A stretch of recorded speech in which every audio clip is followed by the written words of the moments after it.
Hello, Gators. Okay, this morning you will have noticed that I put up a Google Doc for you to hand in those data analysis projects. If you handed it in early, there was also a doc put up Friday. So some of you already handed it in Friday. That's great. If you have not yet, today is the due date Monday, so I put up another Google Doc where you should be able to then put all your data into that Google Doc, send it to me so that I have it. I will leave it up. I won't close it. So if you are still working on that project, if you need a couple more days to collect data, I will leave it open. You can go back to today being Monday, look in that doc and send it to me. Then I have that data analysis project from you. That being said, today we're moving on to our knowledge check number 3, marking it here together. This is our last part of our unit on data analysis being probability. After this, tomorrow in our Zoom, we're going to be moving on to our last unit of the year, geometry. So let's take a look at knowledge check number 3. It is out of 25. Question number 1 here is out of 12. So there is a bunch of pencils and pens that are in a bin and we're picking them at random. We have 7 blue pens, 9 red pens, 6 pencils, 7 red colored pencils, and 8 green colored pencils. We pick one at random. What happens if we pick a red pen? So what are the chances of us picking a red pen? That is A here. So what I did to get this 37, I had to add all of those up. The 7 blue pens, the 9 red pens, the 6 pencils. We added all of those numbers up to get to 37, so we know kind of what's in that bin. It says we pick a red pen. Well, how many red pens were there to pick? Well, there were 9. So our chances of picking a red pen are 9 out of 37. So that's one way we can show it there. A second way is a ratio, 9 out of 37. So 9 of 37. And then the third way is as a percent. How did I get to that percent of about 24%? I rounded that. But how do we get to a percent? Go back to previous units. And how we get to a percent, we go 9 divided by 37, which gives us 0.24 approximately, and we times that by 100. So to get to this percent, remember I go 9 divided by 37, and then I times that answer by 100. That's how I got to my percent of 24%. So 1A is out of 3. 1B, it says that we pick out a colored pencil. Well, how many colored pencils are there?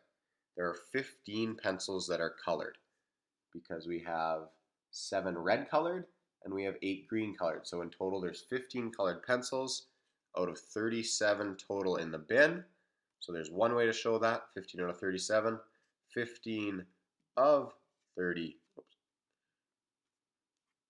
of 37.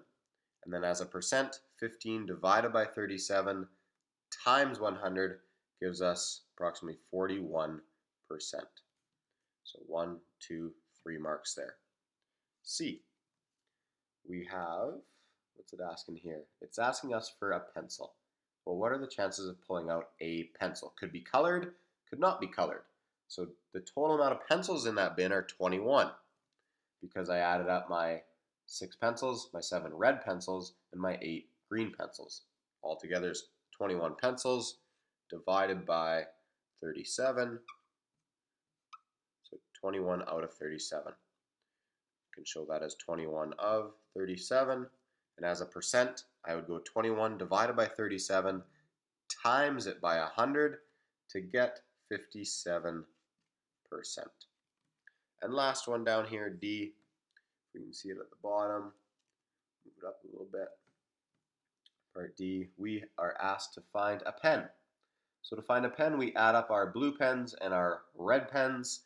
In total, there's 16 pens out of 37. So 16 of 37. And to find that percentage, remember we have to go 16 divided by 37 times that answer by 100 gives us 43%. Okay? So there's number 1. There are 12 marks there in number 1. Go ahead, total that up now. Moving on to number 2. So number 2, we were asked, number 2A, to find 1 out of 4. So what are the chances of getting 1 out of 4? So this is, you kind of have to create your own sentence, so these answers are going to vary depending on what you said. An example that I said was that there are 4 students in a group. There was 1 that gets picked. What are the chances? Well, the chance would be 1 out of 4. So as long as you gave me a sentence that shows 1 out of 4 are the chances of something getting picked, give yourself a mark there.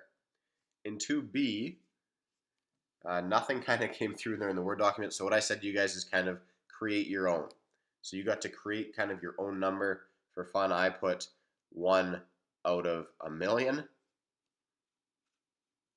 So we'd create a sentence that said, what are the chances of getting picked 1 out of a million times? I could say that there's a lottery, there's a million tickets sold, and I have 1 ticket. What are my chances of winning? Well, my chances are 1 out of a million. So as long as you created your own number and made your own sentence from it, give yourself that mark.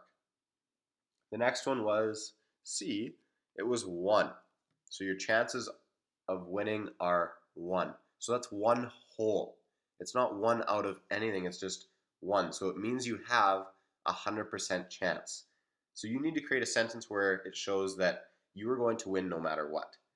So what I kind of said is that my example sentence, I roll a number greater than 0 on a dice that's 1 to 6. So what are my chances of rolling a number greater than 0 on a dice labeled 1 to 6?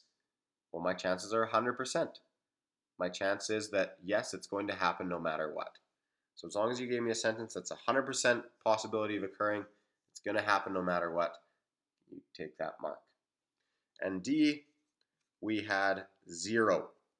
So what are the chances of something not happening at all? So an example that I said is that we sold 250 tickets, but I decided not to buy one. So my chances of winning are going to be 0. So as long as you showed a sentence with a 0% chance, give yourself that mark. Question 2 is out of 4. So question 2, like I said, guys, it's kind of up to you to determine if your sentence fits these ratios, because they're all going to be different. And last one here, number 3.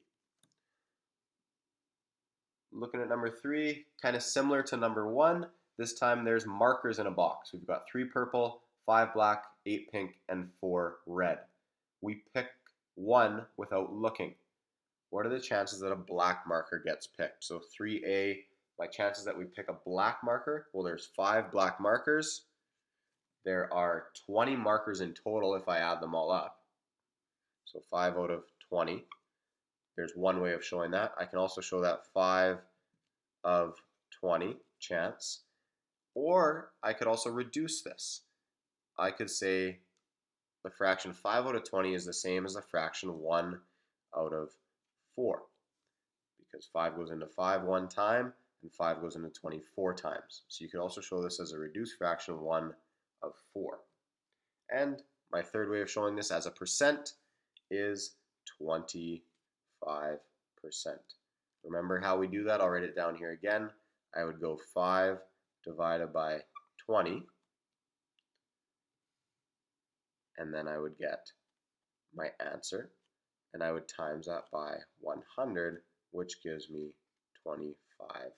Because 5 divided by 20 is 0.25. I times that by 100. 1, 2 gives me 25%. That is how we turn those fractions to percents. B. We have, what are we picking now? We pick a purple or a red marker. So we need to add up what are our chances of picking a purple or a red. Well, there's 3 purple, there's 4 red, so my chance of picking one of those is 7 out of how many in total? There's 20 in total. So 7 of 20, turning that to a percent, I go 7 divided by 20, times that by 100, I get 35%. So there's 3 ways there to show that probability, that chance. And last one, C.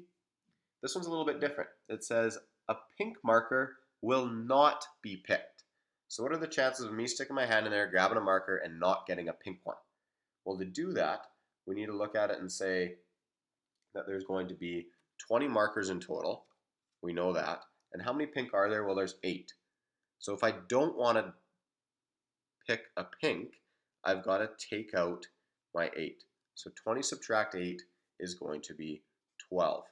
So there's 12 markers in that bin that are not pink. So I would take 12. How many markers are there in total? Well, there are 20. So 12 out of 20. 12 markers are not pink. There are still 20 markers in the bin. So there's my chance of not picking a pink. 12 of 20. I can also show that 12 dot dot 20, or I can show that as a percentage. 12 divided by 20 times 100 would give me 60%. You may have also shown this here as a reduced fraction, being 3 of 5. Because we can look how many times does 4 go into 12? Well, it goes in 3 times. How many times does 4 go into 20? It goes in 5 times. Okay, so that number 3 is out of 9 marks. Your total on the whole thing should be out of 25. I've also attached a sheet that kind of just shows these answers underneath the video if you missed anything. And like I said, guys, this is our last part of data analysis, our last part on probability. On Tuesday, tomorrow, we will have our Zoom session again at 1 p.m. So look forward to seeing you guys then. And we are going to start geometry. Thank you guys for watching. Take care. Have a great day.